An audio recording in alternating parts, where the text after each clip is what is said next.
Welcome to Straight Talk. This week, totting up the human toll of the Canterbury quake. How will farmers cope? What problems will bubble up once rebuilding on farm is underway? And how can rural folk prepare for dealing with the devastating fallout on their farms? Mother Nature savaged other parts of the country this week with heavy snow in the south and wild winds in the Waikato and further north. How will this affect productivity down on the farm? And if that's not enough, a rural finance specialist, Don Fraser, says that many farmers with debt problems are shutting the gate and going into hiding. Today I'm joined by former Dairy Board PR spokesperson Neville Martin and rural support consultant Mandy McLeod. Now Mandy, the earthquake, that's quite a different disaster to what farmers are usually facing with flood or drought, isn't it?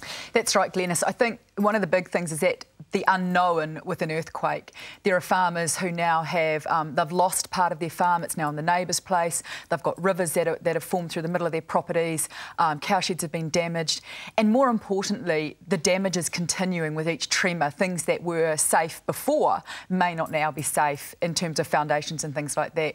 So it is quite a different ballgame and nothing that any of us are ever prepared for. So really it's a case of how do they react to events that are just completely outside their expectations or knowledge of anything that's gone before. That's dead right. And the Rural Support Trust down in mid-Canterbury and actually in all of the Canterbury region have been absolutely fantastic because not only have they been dealing with their own situations at home, but they're also going out and dealing with farmers in need as well. So, you know, hats off to those guys because they're leaving what they've got to do at their house and go out and concentrating on those most in need. Now, Neville, you've dealt with a lot of farmers over the years. They're a resilient bunch, but sometimes does that sort of work against them when they perhaps should be going out there and talking more about what's happening, expressing those fears and concerns? Well, I'm no expert, but I do think that you can be a bit too resilient, too brave, and maybe not do the talking to neighbours and reaching for the help which is there, and because the pressures are something you just don't normally meet in a lifetime of farming or anything else. Right. It's a pretty terrible thing that's happened. But I think being staunch is perhaps what you do instinctively, but it's not appropriate here. Right. What about the government help thus far and agencies like Federated Farmers and Fonterra? I mean, they've been very much on the front foot, but there's a bit of a problem, isn't there? They go away after a few weeks and farmers are left to cope on their own sometimes. Yes, I think we sort of come to expect that terrible things don't take too long and then they're gone and then all's well. Well, all won't be well, one gathers, for an awful long time. And I think that farmers ought to look to every possible form of help and be you know, prepared to take what is there and to realise that this is pretty tough. And that's normal. Yeah, there are sort of psychological pressures building up which need to be relieved before something worse happens. Now, Mandy, there would be quite a lot of help available out there that farmers perhaps wouldn't be aware of until they are in a situation like this. How are they best able to sort of access that help or be made more aware of what might be possible? Glenys, the main thing that they can do is ring the Rural Support Trust. They're a gateway to services and they will find out what services the people require and actually put them in touch or have somebody contact them. So that's the best way, and the number is 0800 Rural Help with a P, and people can ring that number and, as I said, it's a gateway to help because there is a lot of help available. I know that some of the insurance companies have been really proactive in going down there and knocking on doors before farmers have asked for help, but unfortunately that's not something that we can expect everybody to do. And I think Neville's absolutely right. One of the worst things for farmers to do is be staunch through this, to absolutely ask for help. The earlier, the better. So there might be situations where neighbours literally have to go to another neighbour and say, look, I don't think you're coping. This is the number. I'll get the help on your behalf. Absolutely. Yeah, step in that way. Yes. Would you usually see a bit of that in other emergencies, Mandy, like with floods and droughts, or usually would it be a more concerted effort by the whole rural community? No, especially with the droughts that we've had up here in the Waikato, we see farmers are becoming really proactive in ringing in, or other farmers or other agencies are ringing us and saying, look, we're really concerned about this person, what is it that you can do to help? And we talk them through the process, because by and large with the Rural Support Trust, with privacy issues, we won't go out onto a farm and say, your neighbour's come in and thinks you're going potty.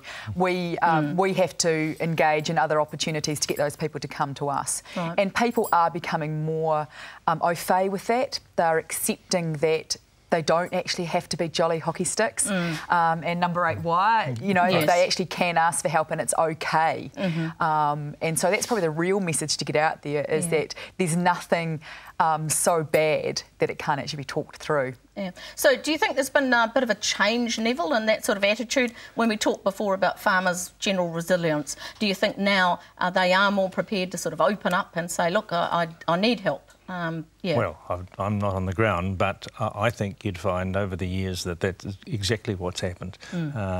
Years ago, it just wasn't the done thing to admit that you were troubled and needed help. Now, I suspect there is a preparedness, and that has to be good. Good one. Mandy, do you think there's a difficulty with these recent heavy snowfalls down south, with particularly sheep farmers down there suffering, along with some dairy farmers, and some of the wild weather in the Waikato, that the after effects of the earthquake in Canterbury, they're going to be sort of pushed a bit into the background? The general public have heard enough about the earthquake. Yeah, that's actually a very real danger. And I think that actually happens regardless of what the emergency is. Once it becomes second page news, if you like, it's taken away from us. And I think we become a bit not resilient to it, but become resigned to the fact that it's going to shift further and further back, and become a bit more blasé about it. Neville, there was quite a feeling amongst Canterbury people they wanted to get back to normal as soon as possible, didn't they? Naturally, yes, of course. So anything that can be done to assist that, while being aware of the situation in other parts of the country with snow and wild weather, that's got to be good, doesn't it? It's got to be good. Yeah. But you've got to wonder, is there someone up there that doesn't like us? I mean, well, we've had our fair share this winter, haven't we, in terms of that level of what goes on. Yeah. Now, just moving on to the rural debt situation that Don Fraser was highlighting recently, Mandy. This has been talked about over quite a long period of time. Do you think the situation is as bad as perhaps some people are portraying? I think there's a real danger that people are overemphasising the issues. A well-run business is still going to be able to survive. I think the main issues are coming from people that may have overextended themselves, haven't been adopting really sound business practices. I think, and I was at a workshop yesterday about this, one of the things that we've really got to acknowledge is the role that some of the rural professionals had in our crisis now, where they took on the responsibility for farming businesses to do their budgets. Don't you worry about it, Mr. and Mrs. Farmer, we'll do your budgets for you. So we've kind of ended up with a financial dumbing down of some of our businesses. Yeah, which is really dangerous. Which is, and that's part and parcel, I think, of where people have got to. And I think Don's right that credit is going to be harder and harder to get. However, people that adopt really sound business principles will get the credit. They'll just have to jump through some more hoops for a period of time before it settles down. Yeah. Neville, in the dairy industry, which you're most familiar with, I mean, can you blame farmers going out there, borrowing money, taking the advice of financial advisors, when so much talk around the industry has been so gung-ho recently, hasn't it? I don't think you can blame them, but it's a dangerous situation for some people, at least, to get in too deep and not to be incredibly prudent. The message, I think, would be not just to look before you leap, but think before you look before you leap. Look at the world and the way things are going, the way this economy's going, and be on the cautious side rather than taking risks which lead to disaster. So any criticism of rural professionals, Mandy, in terms of some of the advice they have been giving to farmers in terms of borrowing levels and things? Or I think my criticism probably is around doing the budgets for them.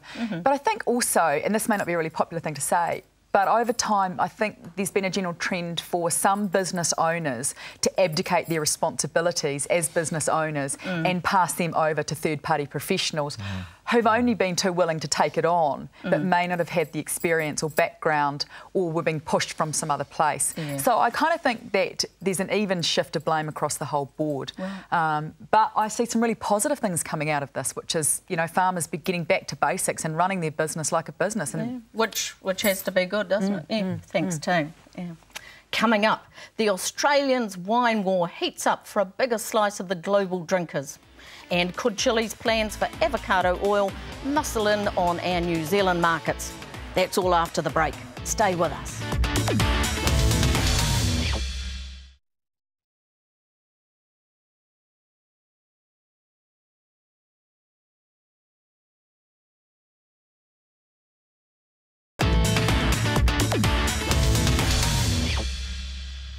Welcome back to Straight Talk. Now it's on to You Said It. Comment in the ag media we want to talk about further, starting with those local body elections. Neville, are farmers going to get a fair say in terms of their representation, particularly in Auckland with the Super City? Well, I don't know. I certainly hope so. They deserve as much say as anybody else. But I think when people think of the local body elections, they think of the urban scene. And I suspect forget that farmers are citizens too, pay rates and all the rest of it. But you know, I hope they are, that's all I can say. And I hope the Super City works, because the present city obviously doesn't.